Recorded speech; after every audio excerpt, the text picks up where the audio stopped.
Tukaj je mišljena uvozna in izvozna rampa, neposredno v križišče, ki se tudi usmerja z semaforjem, ureja z semaforjem.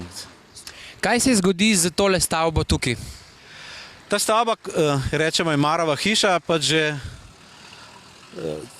dalj časa, no, rekel desetletja, da ne rečem stoletja, čaka na, bi rekel, svoje zahodno krilo. Tukaj so pač dve, kot vidite, tako imenovani slepi fasadi, ki ne bi bili nazidani, in ta spodnji del, v katerem so zdaj servisni prostori tržnice.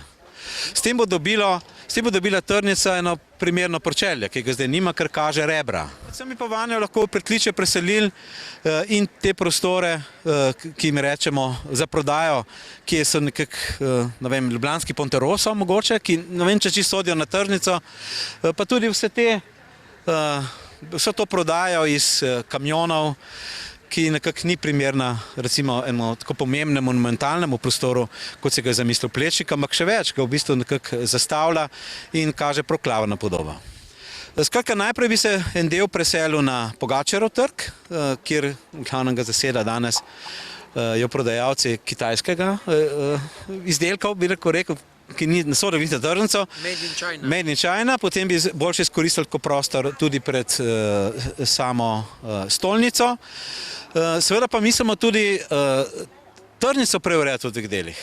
V prvem delu nameravamo zgraditi Mesarski most in urediti Petkovškovo nabrežje in tudi del prodaje s tržnic preseliti na Petkovškovo nabrežje. V to garažo bi najprej spravili avtomobile, ki zdaj zasedajo predvsem Peščevo površino na Krekovem trgu, kar se mi zdi nezaslišano. Skratka, to je en javni prostor, ki ga koristijo otroci, ko grejo na lutkovne predstave in je pač zaseden z avtomobili. In seveda tudi, kot vidite, prekrasen podolgovat trg, ki je obrnen proti gradu in jugu, Petkovškovega brežja, ki ga zdaj v glavnem polni pločevina. Vsak od teh projektov, že zdaj vem, ima seveda svoje nasprotnike.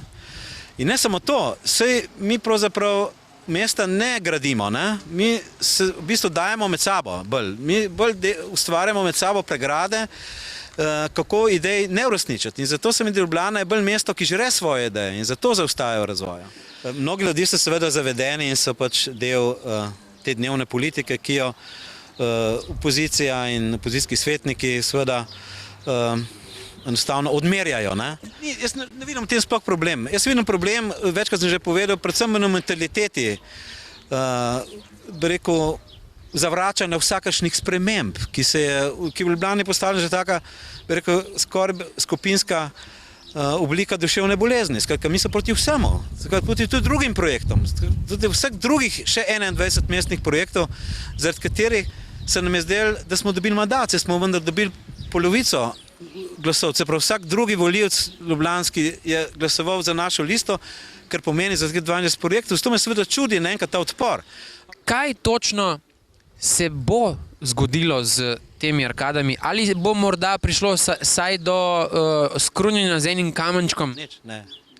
Zdaj smo rekli, da gradna hiša niti tega drevoreda ne bo prizadela. Skratka, mi govorimo o nekem projektu, ki seveda, če ga povezujemo s krunitvijo ali z nezaslišano skrunitvijo celo Plečnikove Ljubljane, kot je bilo v časopisu Revs, nima ničesar skupaj.